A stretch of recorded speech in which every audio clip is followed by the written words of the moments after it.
As you head into North Plymouth from the highway, you'll notice there's a much more industrialized look to the landscape than other parts of town. From Route 44, you can see the T.L. Edwards and P.A. Landers plants, as well as the several radio towers for WPLM. But if you're not driving, the commuter rail is always an option, although the arrivals and departures don't occur as frequently as they do at the Kingston stop. Its final stopping place is here, behind the now demolished Walmart building at the Cordage Park Depot.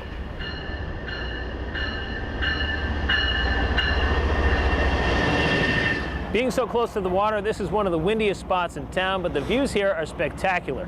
For centuries, this area was a symbol of the town's manufacturing prowess and is right now in the process of a major revitalization. We'll come back here later today, but first I'd like to head to the western part of town to grab some breakfast, where the atmosphere is uplifting, to say the least. The Plymouth Municipal Airport accounts for over 450 acres of West Plymouth and is one of the busiest non-towered airports in the state, averaging 200 aircraft operations per day. With that much traffic, a little breakfast place could probably do pretty well here. That's where Plain Jane's Place comes in. Located here at Gate 2, pilots, passengers, mechanics, and folks just passing through make up the bulk of the customers at this upstairs eatery. With some convincing from a pilot friend of hers and an eventual hearing before the Board of Commissioners, Jane Grinnell opened the doors to Plain Jane's in July of 1996, and it's been a family affair ever since. On the weekend, you'll see my daughter-in-law, my granddaughter, and usually one other worker. My niece works on Sunday. My son is here all week, Monday through Friday. My husband's retired now, so I have him in here. You may also notice that there's no wait staff here. Customers wait in line, order at the register, and grab a table. There's a lot of people that haven't been here like, huh? How do we do this? But once they figure it out, they're like, I can do this, because, you know, you order, you quick, and then the food's coming right out. So by the time you're waiting, you know, otherwise you'd have to have a hostess, seat you and everything like that. And let's not discount the view from the second floor, even in the winter months. You've got the plowing of the runway that takes all the time. And we have helicopters here, which those fly no matter what, and we have corporate jets. So those fly no matter what the weather is. So it's a draw for the families. From the Pacific Skyline, the pattern to the north. But if just watching the planes while you eat isn't enough, perhaps you'd like to actually fly in one, and then eat breakfast. If that sounds a little far-fetched, you've never gone for a ride on the Chowhound, that blue and yellow twin engine painted to look like a 1941 Army Air Corps plane. It's an old Air Force 1953 twin beach from the Air Force, and it's a C-45 is the designation. In the civilian version, it's called a Beech 18. That man there is Bob Trink, and he just might be the most interesting person you've never met.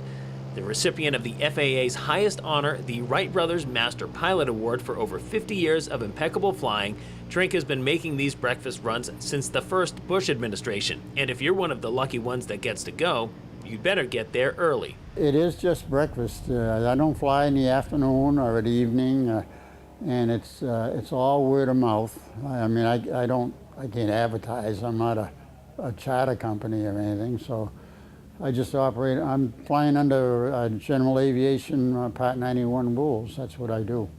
In the winter months, the morning usually starts here, standing around the heater. The engines get the same treatment, but once everything is heated up, it's off to the races. The logo on the front might say Chowhounds, but inside on this day were the 5 killer bees. 1 Bill and 2 Bobs in the back, a Brian in the right front seat, and of course Bob Trink in the pilot's seat.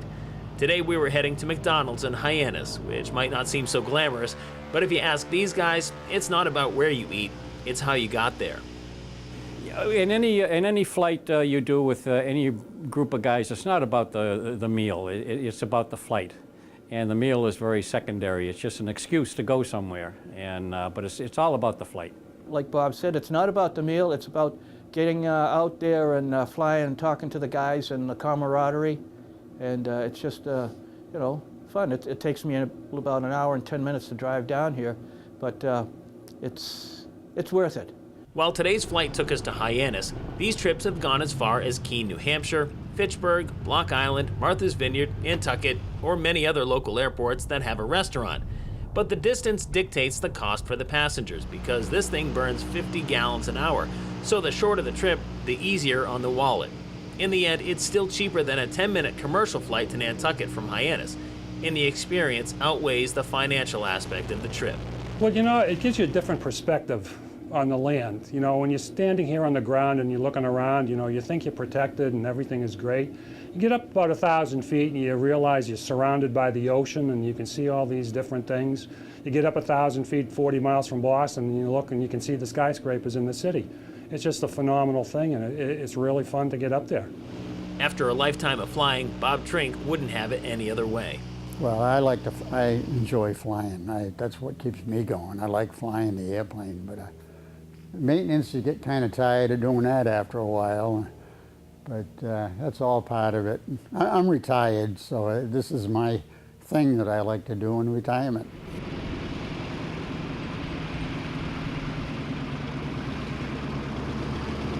Overall, the trip in its entirety takes about 2.5 hours. You may notice that when you get back here on the ground, it takes a little while to regain your land legs. I found the best medicine for that is to walk it off, and I know a scenic spot where we can do just that. They say the town of Plymouth has a pond for every day of the year, and with 450 ponds in total at last count, it's actually 1.23 ponds for every day, and you can find a couple of them right here in North Plymouth. Tucked away inside a neighborhood off of Standish Avenue is the Russell Sawmill Pond Conservation Area, which covers 53 acres of land and has just under 2 miles of hiking trails. The ponds are seasonally stocked with trout by the Mass Department of Fisheries and Wildlife, but sometimes during the winter months, the best you can catch is a tree branch. The trails are great for biking and hiking, and if you take the trail on the left, you can keep one pond to either side of you, which will give you a chance to watch some wildlife. You'll find upper trails and lower trails, and if you've got the right footwear on, they're all pretty manageable. We played it safe and took the lower trail. Luckily, the camera didn't catch my face huffing and puffing when this hill turned out to be much steeper than it first appeared through the lens. It's easy to lose yourself here among the tall trees, so be sure to look for these signs on them. It's also easy to lose track of time, and with lunch just around the corner, it might be a good idea to head back towards civilization and find some sustenance. One such place to find it is right here at the Black Raspberry Pub, located downstairs on the far right building at Cordage Park. In recent years, the Cordage Commerce Center has become the go-to spot for local businesses, doctors' offices, and higher learning facilities. But that wasn't always the case here, particularly in 2004 when the Black Raspberry opened. Now it's like up and coming. I mean, 13 years ago there was some businesses here. Quincy College was not here. I mean, Quincy College encompasses 3/4 of this building in and of itself, and then in the front building is tons of doctors' offices that have moved into the building as well. So no, 13 years ago there was not a lot happening. The plan was to make this former blues club into the local community pub, and so far they've achieved their goals. While the evening shift is much busier, a typical lunch rush still serves about 100 customers on average. There are several beers on tap and in bottle, hot food off the grill, pool tables, and a stage for late-night entertainment. It's been rumored that there was a movie trailer filmed here on this stage some years ago, but those claims remain unsubstantiated. So who are the customers here? Quincy College gives plenty of support, as do many of the businesses here at Cordage, but the lion's share of the traffic is coming in from the local neighborhoods. We have a ton of local supporters, an absolute ton of local supporters that prefer to come here to get off the main drag down in Plymouth. They like to come here because we're very interactive. I come out, I talk to people. I know so many of our regulars now that support us, you know, and we're thankful for that. I mean, we wouldn't be here without them. As you make your way outside, you may notice the fence on the perimeter of the parking lot. Just on the other side is one of the coolest walking areas in the entire town of Plymouth, north, south, or center. If you didn't get a chance to enjoy the outdoors earlier in the day, a late afternoon walk here might just be what you're looking for. Known as the Seaside Trail or the North Plymouth Rail Trail, this path follows the trails of the Old Colony Railroad from Nelson Park to Cordage Park, where neighborhoods meet oceanfront. It's beautiful, right by the water. You get a breeze, you got the osprey nest. You pack a picnic, you sit out here by the ocean in the summer. The winter, you got enough of a tunnel so the breeze won't kill you either.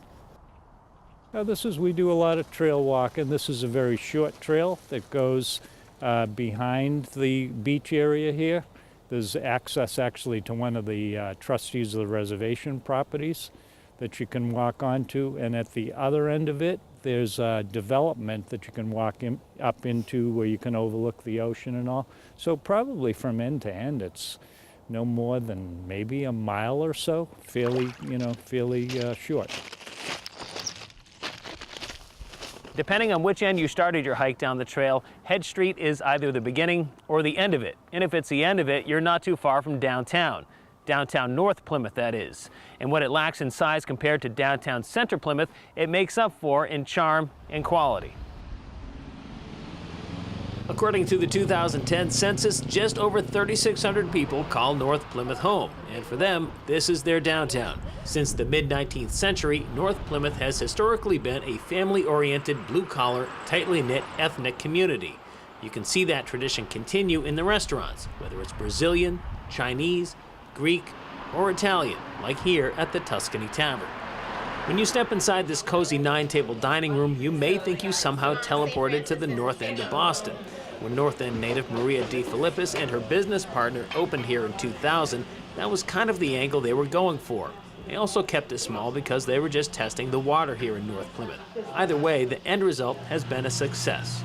We didn't know Plymouth, we didn't know the people, if they'd like this food, so we invested small in North Plymouth, and in fact, we only hold 28 seats. On Saturday nights, we were doing 105 people. We couldn't keep people out, which was great. So we ended up doing really well. And it's small because we are from the North End. And we wanted to give a little bit of that to Plymouth and see if they liked it, and they did. The Italian cuisine here is as authentic as it gets. And when the customers are finished, they're sure to leave happy and full. Well, when I do ask them how was everything, they say they love it, excellent, love the atmosphere, we'll be back again for sure. Every time we get to spend a day in each of these towns, it's always more fun than we'd anticipated, but eventually the day has to come to an end, and this rain coming down tells me right now is as good a time as any. Reporting from North Plymouth, I'm Brian Sullivan for PCN Life.